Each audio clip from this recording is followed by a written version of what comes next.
All right, welcome everybody to another episode of The Other Side. This is Mr. Margison, and we're 2 days in a row here. And one of the reasons for that is because I posted an episode yesterday about about Trump and one of his tweets. And I guess the main point of the episode was to excoriate people on the left for how they've been responding to Trump and his tweets, and I guess the overall juvenile nature of political discourse in our society today. That's something I talked about not only yesterday, but in episode 17 when Spears and I did our year-end review. And I always encourage people to keep the conversation going. I give you my Twitter handle, which is at Mr. Margison. We have an email address for the podcast. It's margisonandspears@gmail.com. And we actually did get some feedback yesterday from one of our listeners and somebody who's a good friend of mine, Matt Newkirk, who I used to teach with. I worked with for about 6 or 7 years over at North Montgomery High School. And he took me to task a little bit and said that we were a little bit unfair on the other side with how we characterized I don't want to say, well, how we characterized the state of political discourse. And it was, yeah, I did. I attacked the left, and I pinned it mainly on the left, and I'm going to try and hold to that. But I invited Matt to come on the show today and explain to me where we were wrong or biased or disingenuous or what have you. So, Matt, how's it going today? I'm good. Thanks for having me on. No problem. Matt's still a social studies teacher. He works at Lafayette Central Catholic. I'm a social studies teacher down at North Montgomery High School, and one of the things that we used to do, and one of the things that we were able to do effectively, is talk politics. In fact, it's something that we used to do just about every morning. Well, not just politics. I guess it could have been history. It could have been economics. It could have been government. And while there were, I'd probably say about 2/3 of the stuff that we saw eye to eye on, there's a lot of areas where we disagree, but it's one of the things that I miss. I'm able to get this with Justin, obviously. That's why we have the podcast, but we were able to have just rational, meaningful conversations and stay out of the mudslinging and kind of all the junk that you see today. So we're going to talk about the state of political discourse today, but I'm also going to, in the interest of being fair, let Matt tell me where I was a little bit one-sided yesterday. So I'm going to turn it over to you and go for it. All right. Well, like you said, I was just kind of listening to the podcast yesterday, and as you were going through, you attacked, and I like to put quotes around the context of the left.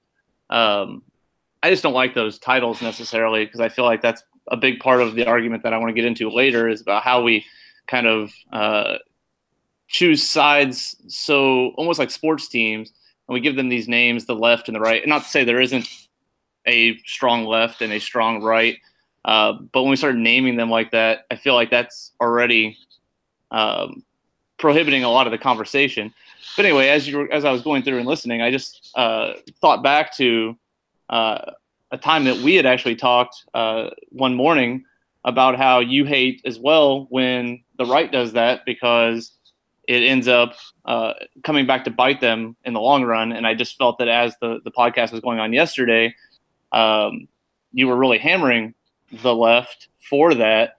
But I feel that it's good to identify the reductionist political arguments on both sides. So I took some time today to kind of go back and research and find some things that were happening during the Obama presidency that I feel like were kind of along the same line, where people in the media were really finding ways, especially Fox News in this case, finding ways to reduce something that Obama was pushing for, to make it appeal to the masses, which I think that as we kind of go through it, I think that's kind of more of an argument that I want to get into in terms of why are we reducing our arguments, and why is it name calling and finger pointing and stuff like that. So I thought I'd just go ahead and share a couple of the examples, if that's all right with you, of the things that actually perfect. And before you do that, real quick, okay. So as I'm thinking back to this, I know I did say the left a lot, and I do point out the left.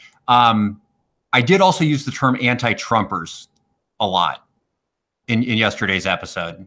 Do you recall that? Yes, absolutely. Okay, so I probably failed, I did make an effort to group everybody, because anti-Trumpers are in the middle and they're on the right and they are on the left. So they're grouped. And I do agree with you. Like we kind of set these binary terms in with politics.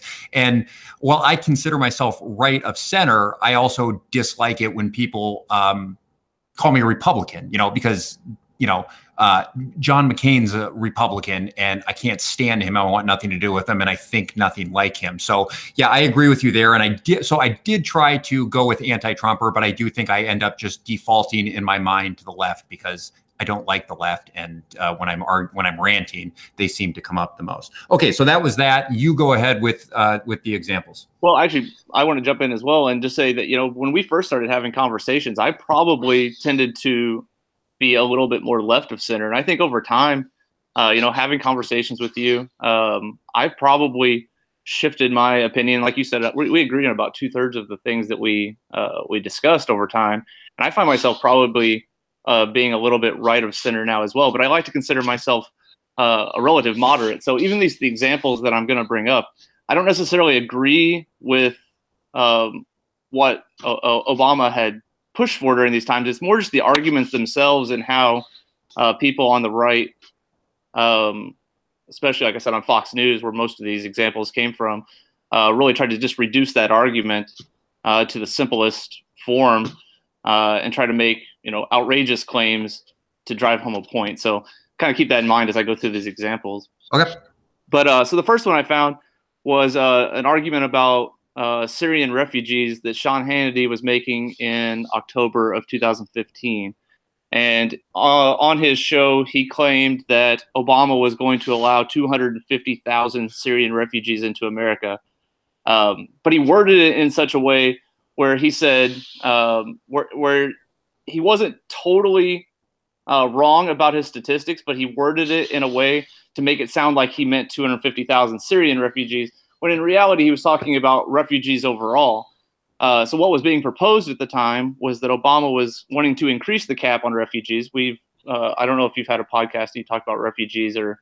Nope. I've not listened to all of the podcasts, so I apologize. But in 2015, we were allowing as a nation 70,000 refugees from everywhere, not Syria, not any one particular country, but the cap of refugees being brought in was 70,000.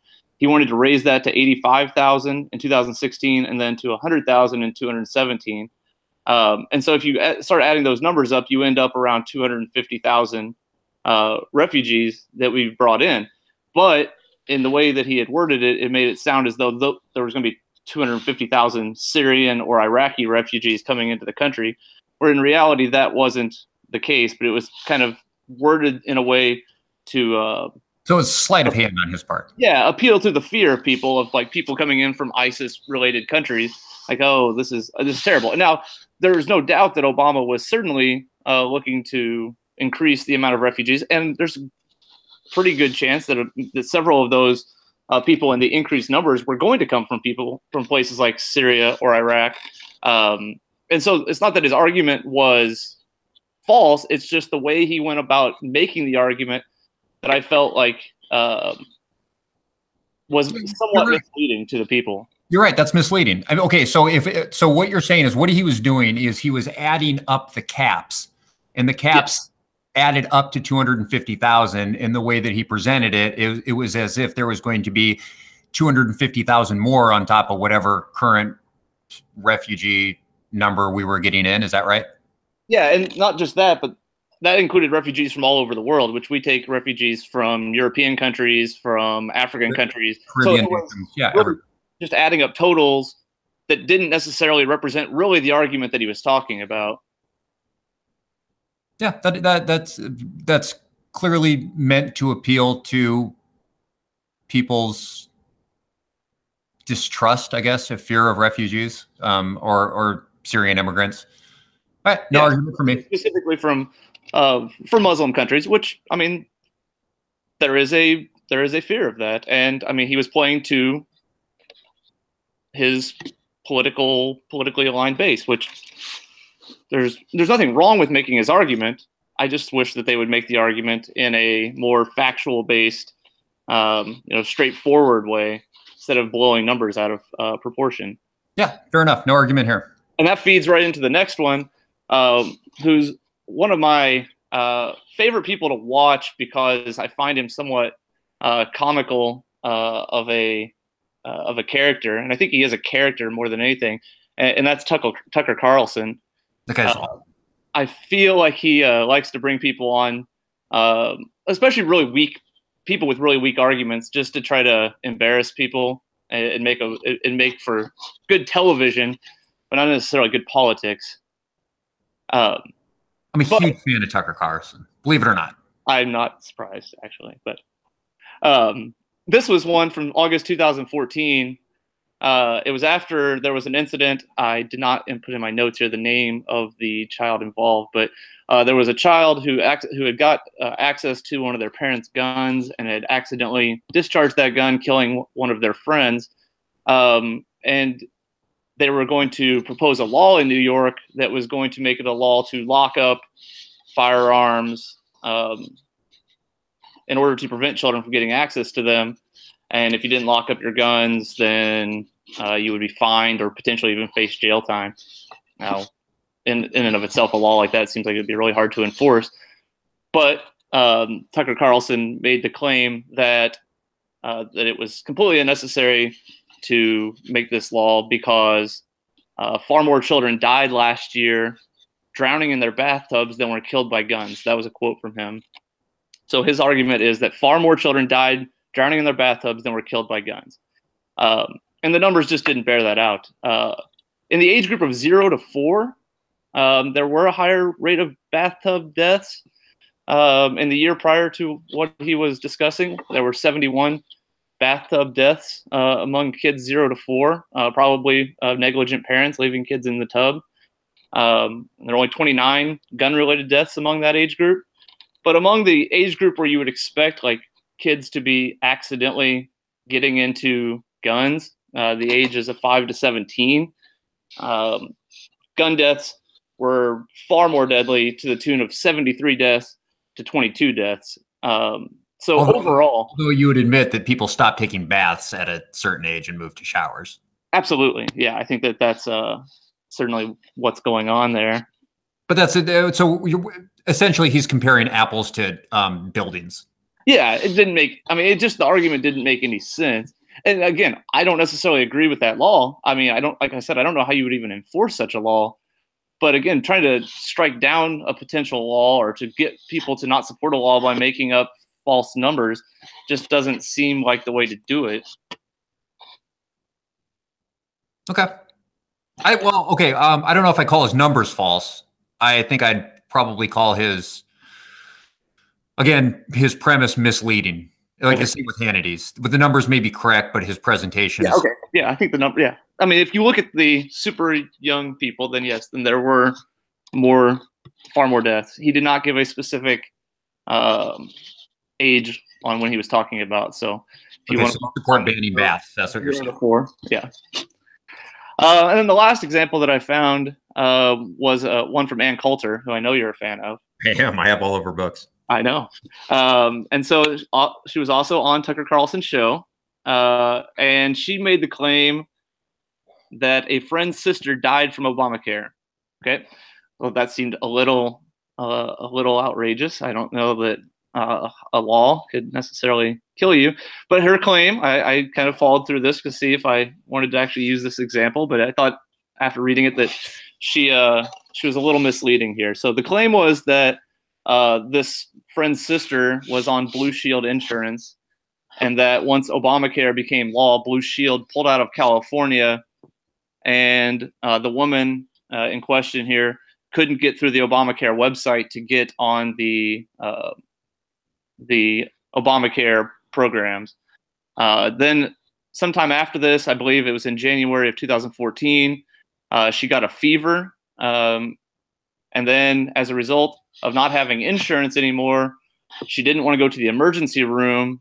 And subsequently, a couple of days later, she went into septic shock and in fact died. And as it turned out, with a little bit of research, Blue Shield was and still is a an insurance carrier in California.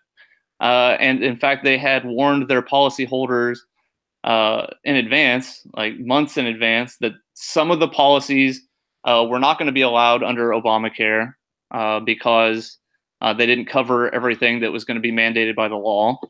But if they took action, they would still be, in fact, insured by 2014, which is when this incident occurred. So I wouldn't make any argument that certainly Obamacare affected this woman, and it required her to take action to change her insurance policy. But reducing the argument to the fact that Obamacare killed her just seemed a little hyperbolic to me. Yeah, that is, and that's that I think definitely falls under the category of reductionism, and I don't like that. And I don't. I agree with you. I don't like it when it's done on the right either, because and I see it. I see it on TV, and I think you alluded to this earlier. It does make for good television, and I think that's kind of what's behind some of it. But it makes for very, very poor discourse. Which, and I've said this before on our other podcast, that in times like this, with communication is incredibly necessary. And people, if we're not communicating, especially when we're as polarized as we are, or the nation is as split as we are, if we're not communicating, then it's just going to get worse. It's going to get worse and worse and worse. And those types of fear tactics or misleading statistics don't add to communication. In fact, it lessens it. Yeah, that's what I guess my entire point is that ultimately we tear things down to the point where there is no real conversation. But I mean, you could even go into, I didn't dig into these in too much detail, but there was the argument about FEMA camps being turned into concentration camps, which obviously never panned out. The birther arguments. I thought you were definitely going to go with one of those. I did not like that when it came out. I thought of all of the things that you could rip into Obama about, and there were so many of them. Why the birther thing? It was so stupid. And ironically, that was obviously carried by Trump. And I didn't think a whole lot of Trump back in 2012 or 11 or whenever it was that he was doing it. But yeah, I thought that was nonsense. But I thought it was nonsense then, and I think it's nonsense now. Yeah, that's why I didn't even spend time doing a lot of research with it, because it just seems so obvious. Because I mean, I don't think that you would get through all the way to the highest levels of being elected president if you didn't have some sort of valid identification. But it just seemed like complete, petty mudslinging for mudslinging's sake. It was unnecessary mudslinging from my perspective. I mean, it's like pick your battles, and that's not one. Yeah. And then the other one that came up a lot, and also was one that was, strongly perpetrated by our current president, Mr. Trump, was all about Obama with golf. I didn't spend a lot of time on that either, but it just seems like, who cares? Like, it's not like a president is working 24 hours a day, 7 days a week. And, now the media, MSNBC, Twitter, I mean, everyone's blowing up about every time it goes to Mar-a-Lago. Yeah. There was, the truck that was moving back and forth trying to block Trump playing golf. It's like, okay, who cares? But it just seems like something that didn't even need to be brought up. Again, if you want to get into politics and argue about actual policy and use legitimate, conservative ideals, there's plenty to attack Obama on. Why get into the mud with that kind of stuff? It just seems unnecessary. I agree with you 100%. And just, okay, so that we can be clear, so that I'm not coming off as disingenuous here, we talked a lot about politics, and I think I worked with you through the entire Obama presidency, probably those entire 8 years. I never, not that I can remember, settled on the birther issue or brought up the birther issue or seemed to care about it. I don't think. No, I don't think you've ever. Or Obama's vacations, because that's another argument that I hated. Yeah, no, I don't think that, in all honesty, I don't think that I can ever say that you particularly have got into I just want to make sure this level of discourse. Because you know what? They attacked George W. Bush about his vacations all the time. And then I used to think that was just unfair, because every president takes vacations. But then when the right started attacking Obama every time he went golfing, and they would have these statistics that would come out about how much it taxpayer funds are going to Obama's vacations and so on and so forth, or how much golf he's playing. It's like eventually there's going to be a Republican president. And either you're going to have to be consistent and attack them too, or just shut up and don't say it. I mean, this is so petty and so stupid. So no argument for me. I agree with you there. Yeah, the other one, I mean, and I didn't even put this in my notes, but I think it was one of the things that I messaged you yesterday that I know you were opposed to, was when Republicans were attacking Obama over gas prices. Yeah. It's the same thing. It's like gas prices fluctuate, and it has virtually nothing to do with the person who is sitting in the president's chair.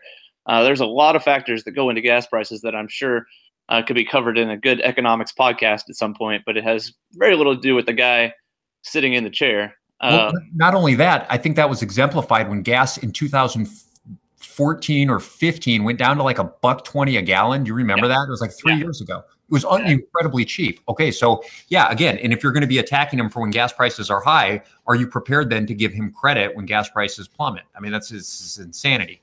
And of course, the answer is always no to whichever side is not currently in office, because it's just we'll just move on to the next little thing. But I guess at the end of the day, my main point isn't even really these random incidences. It's more the fact that just political discourse generally is dead, and we don't have that discussion that you were just talking about. I look at the way we consider politics now is almost like we're just talking about sports. Like everyone wants to, whether it's the media or senators or congressmen, are just trying to rile up their side and belittle the other side as much as possible. I mean, it would be like, you're a big Chargers fan. If Broncos fans saying bad things about Phillip Rivers, I mean, and then building up Trevor Siemian, which would be an odd argument to make, but that's what they would do. It's not really about being right or being logical. It's about winning. Like everything's just about winning now. And you'll say anything at any cost to get to that point. Yeah, I think that's right, and I think it's I think it's sad, and I think that's a lot of what I was covering. But that's good. I mean, it's true, and it does happen on the right. And while we weren't podcasting during that time, it is important to be fair and say that this is okay. It is not. It's currently, I think, more of a leftist issue than it is a right issue, but that's only because there is a Republican Congress and a Republican president. Not only that, but a Republican president that a lot of people absolutely hate. I mean, hate. So you tend to see a little bit more of it. Okay, we have a little bit of time here left. I thought that we could have clear, logical, non-mudslinging discussions. I just wrote some issues down here. This is going to be off the cuff if you're willing. Yeah. All right, tax reform. What do you think? I'm certainly in favor of tax reform. I mean, it's going to put more money in my pocket. And I honestly was just thinking about this today, and I almost tweeted it out, and I didn't. But a lot of the argument about tax reform is that it's going to be bad for middle and lower class. And I mean, a lot of the arguments I've seen are saying that the tax breaks are far less for the poor, but they pay far less in tax. And the other argument that I've seen is that you're going to see charitable donations start to dry up. But if you're super anti-tax cut, then just take all the savings that you have when you get more money in your paycheck and donate it to local charity. It's more likely, in my opinion, that it's going to do more good for the people in your own community than it would be if the federal government was trying to mandate that in the first place. It just seems like you could probably get more good and more bang for your buck by donating to things locally, and you have more money in your pocket to do that. And if you choose not to, I guess that's bad. But if you're so worked up about it, which you see all of the discourse is going that way, then take your money and put it where your mouth is. I agree. I think it's a dubious claim that charitable donations will dry up. I don't see that happening at all. In fact, I see them increasing, but it's just obviously that's speculation. But since a lot of the times what we do on here is economics, a lot of the people who are railing against the current tax reform package really find the corporate tax rate cut distasteful. The corporate tax rate was 35% and it's down to 21%. And again, when you talk about this in terms of land, labor, and capital, this is not, even if I were to agree with people on that side that every CEO is just a money grubbing pig, well, then they're going to want to make more products in order to make more profit. And in order to make more products, you're going to need more labor. And in order to make more products, you're going to need more capital and more investment. And that's going to benefit the economy anyway. So I think that's it's a good thing. Do you have any thoughts on, just curious, because would it be fair to characterize you as an anti-Trumper? You don't like him personally. I know that. I don't know what you feel about his politics, but you don't like him personally. I don't know. It's probably fair to consider me an anti-Trumper. I'm not. Do you think he colluded with Russia to win the election? I don't know that I've seen enough evidence yet to be conclusive to say absolutely. I do find the recent Steve Bannon comments to be kind of interesting, but I don't know what to make of that guy at all. I feel like and I kind of agree with what Trump said in his comments, kind of firing back at Bannon, that he seems like he's kind of in it for him. And but I did, at least that just did raise an eyebrow for me when he said that if that quote is actually accurate, which he hasn't refuted it yet, that he felt that the meeting at Trump Tower was treasonous. But I don't know. The one between Donald Trump Jr. and Jr.'s meeting. Yes. The meeting that they had with the Russian lawyer or whatever.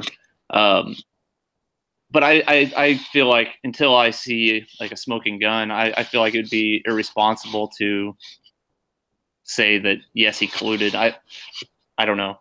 I just can't speak to that with enough clarity to say that having a firm opinion on it one way or another. I will say that it does seem like there's enough evidence that the Russians were involved in the election by spamming social media and things like that. But honestly, like, and that's a far cry from changing election results or it is a read. Although one of the points that I put in my notes about something that I wanted to talk about was just generally how we're not that bright as a society. One of the things I texted you yesterday was that, you know, we're in this period of unparalleled access to knowledge, yet we've never appeared dumber.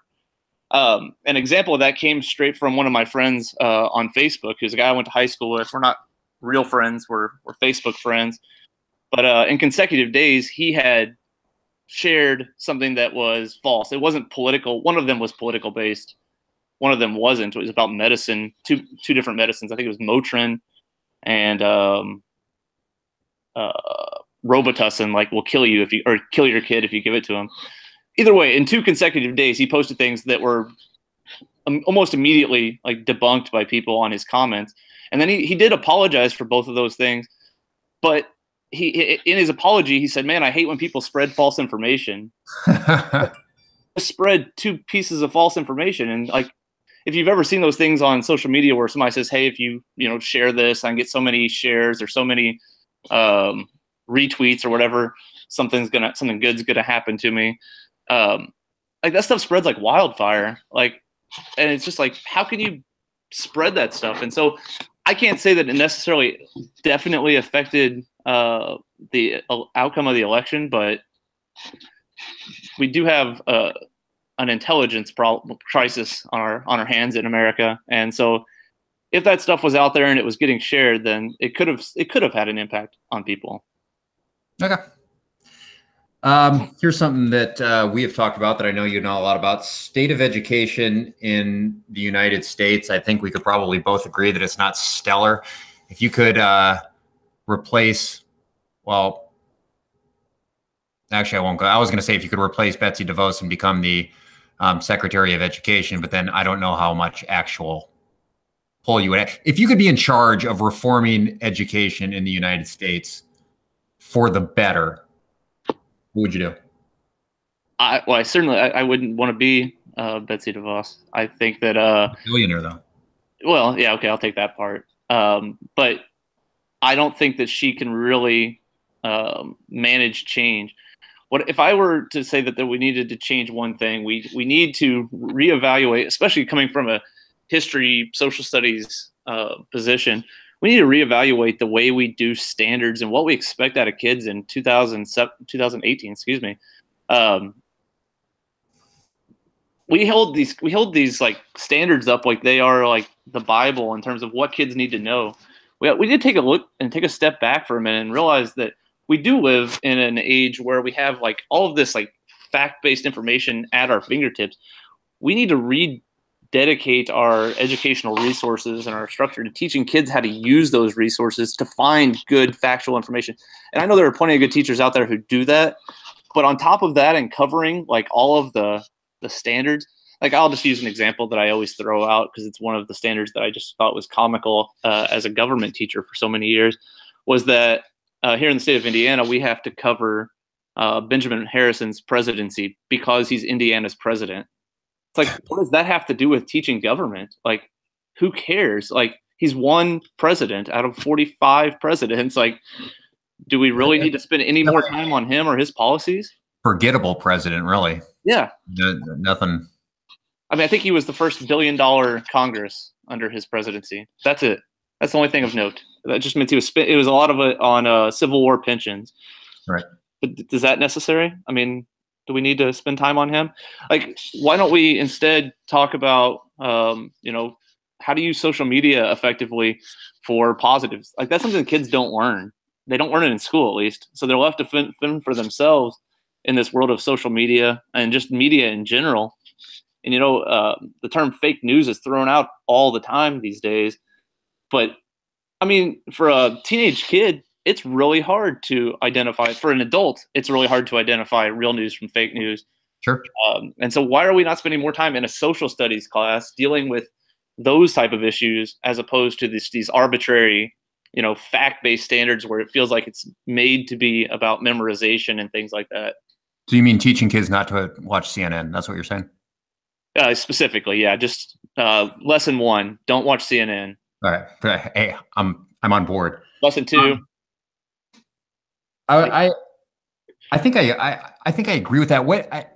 Another thing, like kind of along those lines, is you're talking about like this restructuring. 8 hours in a brick and mortar building where kids kind of shuffle from class subject to subject to subject, that just seems outdated, doesn't it? Oh, absolutely. Like the whole, I'm a big proponent of the idea of like self-paced education. One thing that I think is clear is that we have a very unmotivated student body.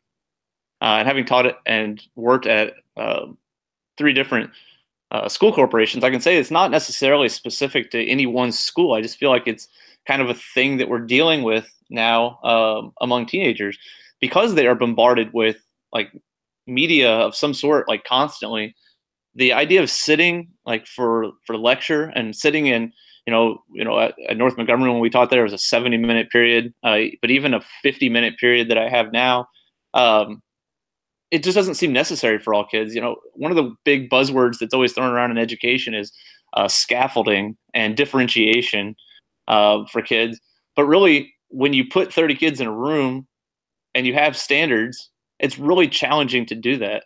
But if we can get to a point in education where we can have more self-paced, if you're good and you get it, but you're struggling in another class and you can go meet with a teacher during that time, why not? Why not create more of an open concept school setting where kids can kind of get help with what they need when they need it, and have more of a most of their content, like in terms of the actual like knowledge that they're receiving, be more I guess like a blended approach where it's a lot more video. I mean, we have so much content on the internet that's available for kids that's good, really good stuff.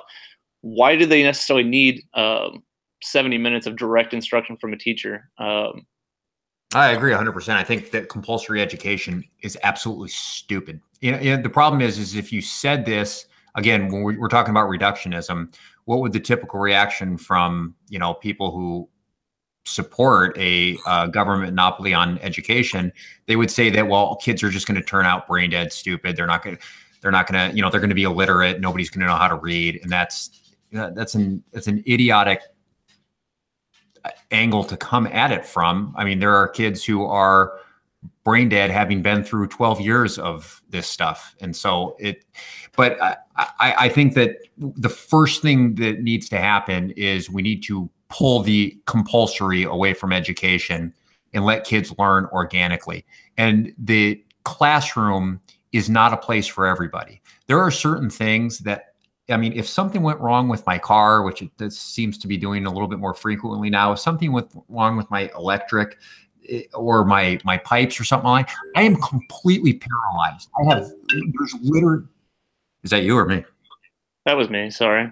My phone. I'd be completely paralyzed. There's literally nothing that I could do to fix it. But there are a number of kids who just they get that stuff intuitively, either because they've worked at it, in that when they were young, or with their parents, or they're just kind of good with their hands, or they have this mechanical inclination. But then you and I have both had them in world history, and they get in trouble because they won't sit still for 70 minutes and absorb what we're telling them about ancient Rome. But like, can you really blame them? I mean, that's literally no place for them. And so just yeah, you're right. They talk about scaffolding, they talk about differentiation, but they say do that within this one size fits all model, this box that we're putting you in, and then we're going to evaluate you on it. And it needs to be restructured. Yeah, absolutely. I mean, I agree 100% with what you just said. Like, it just, you can, use all those buzzwords and you can demand these things from teachers, but it's just not realistic in the confines that currently exist. And the thing is, like, people are recognizing this, and you're seeing a lot of, like, if I have a lot of good teacher resources that during the year I had as a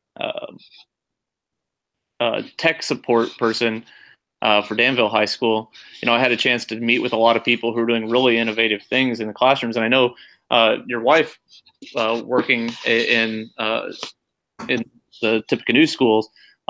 There's a lot of innovative things going on there with technology, but in these old systems where we're still struggling with how to fix it, you just can't do things the same way and expect different results. Like, the kids are just bored. Kids are bored in school.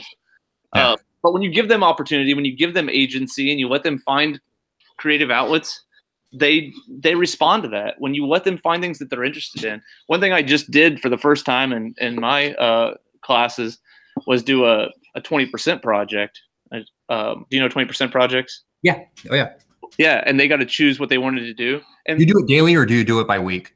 I had them do it every Friday. They would have the time to work on their 20% project. And so it's 20%. You do it 20% of the week. I've heard some teachers do it 20% of the day of the class period. I'm just curious. Well, I think our class periods are actually like 46 minutes long, so it'd be really impossible to get any of the other mandated stuff done if that was the case. So I do it once a week, and even then, it still sucks a good deal of the time, which I've decided that I'm just going to do it because I think it's in the best interest of my kids. But not to say that 100% of the kids dove in and used that 20% of their time incredibly effectively. But the ones that did, the stuff that they came up with, was remarkable. I've got a student who's creating a website that's kind of dissecting the emergency weather notification system, saying that she thinks that there was actually a flaw in the system and that we don't give enough people enough time. And so she's trying to research, better ways to do emergency weather reports. We had kids who were just, learning how to cook and bake. I had a group of kids who traditional academically, I wouldn't say they were my strongest students, but they were really good with their hands and they're really into baseball. And so they went out and they built a mobile pitcher's mound that they could use for the baseball team. And they were, they had it all done by the end of the semester, and they learned a new skill, a new trade that they could potentially use for the future. So it's stuff like that that really kind of, got me excited to see the things that they can do. And I've actually kind of started working on a project too, because I said, hey, if I'm gonna have you guys do this, I'm gonna do it. And so I'm doing a little bit of a woodworking project as well, just because, it kind of motivated me watching these kids do something and learn a new skill that they were interested in. So. No, I agree. And are you bound by the standards there? I mean, I know LCC probably has their own standards, but it's not. I mean, what's the difference between a private and a public school? Yeah, we're still bound by the state standards, but I mean, as you know, with history, especially at the high school level, we're not directly tested on the content, so it's impossible to cover every world history standard anyway. And so, as you know, when we both taught world history together, there's standards that you either hit in a much lesser way, or some that you just have to omit. You have to figure out which ones are kind of like the key standards and really hit those, and then some of the smaller ones you kind of they're attached more tangentially to things that you've covered other ways. Yeah. Yeah, no, I was just curious about that, but I like that idea of 20%. In fact, I think that should be, honestly, I think that should be 100%. I think it should be 100% of schooling where kids are learning to do what they want. And, a lot of what you tend to hear from opposition is that kids won't want to do anything. Like they just won't want to do anything. And I think that that's so false. I think that kids want to learn. I'm watching that organically with my 5-year-old right now.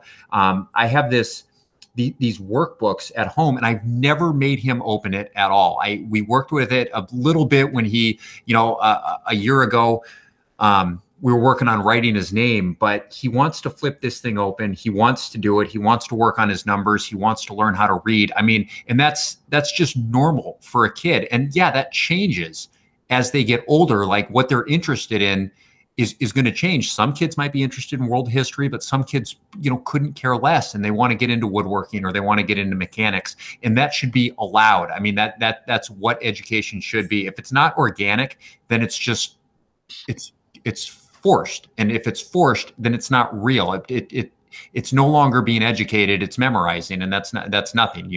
When you memorize, you forget. When you care to learn something, you never forget it. Does that make sense? Yeah, well, absolutely. And I see that with my kids too, as they're now, my kids are a little bit older than yours, and I see them in school and they come home and, every night they've got math homework and reading homework. And it's like, okay, what did you guys do in history today? Nothing today. Not a lot, because they're so heavy on test results that it's all math and reading. And I'll be honest, my kids are bored already at the grades of first and third with school. They already are to the point. I mean, they like going and socializing, but like school, I mean, when I ask them what's their favorite thing in the day, they'll say whatever their alternative class is, like art or gym or music. Those are the things that they're into because those things are fun.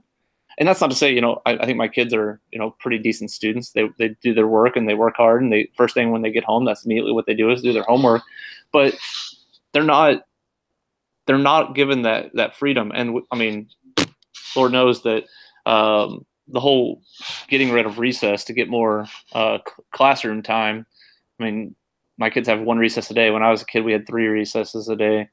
That playtime, that's when kids develop a lot of their skills and find their interests, and just have time to be creative. I mean, when my kids are at home and they're playing with Legos and stuff, I see that genuine, like you said, with yours opening up their workbooks, playing with Legos, they're building, they're being creative, they're coming up with like things that, never would enter my mind, but it's amazing. But then, hey, go do that worksheet, which is like the 5th worksheet you've done over that math principle. No, and again, not to belittle math and say math's not important, but it's just like, man, they just did this for 8 hours. Can they come home and not have to do 30 to 45 minutes worth of homework at the ages of 6 and 8? Gosh. Yeah, I agree 100%. With my kids right on the precipice of entering the public school system, I am scared to death. But that's, I think, probably another subject for another time. God, we basically did 2 episodes here, which is fantastic. People are getting double their money. We talked about not only political discourse, but then we edged into education and all the problems with it. And we should actually probably reconvene and do a specific episode over education, how kids learn, and how I think the institution should be changed. I think that's something that we could do in the future. But I want to thank you for coming on and sharing what you shared. I think you made some good points. And if you want to come back and do an episode here in the next week over education? Yeah, I'll definitely find some time. All right, I'll contact Spears and maybe the three of us can get in on that. All right, everybody. I want to thank you for listening. And as we like to say here, your education is never complete until you've heard the other side.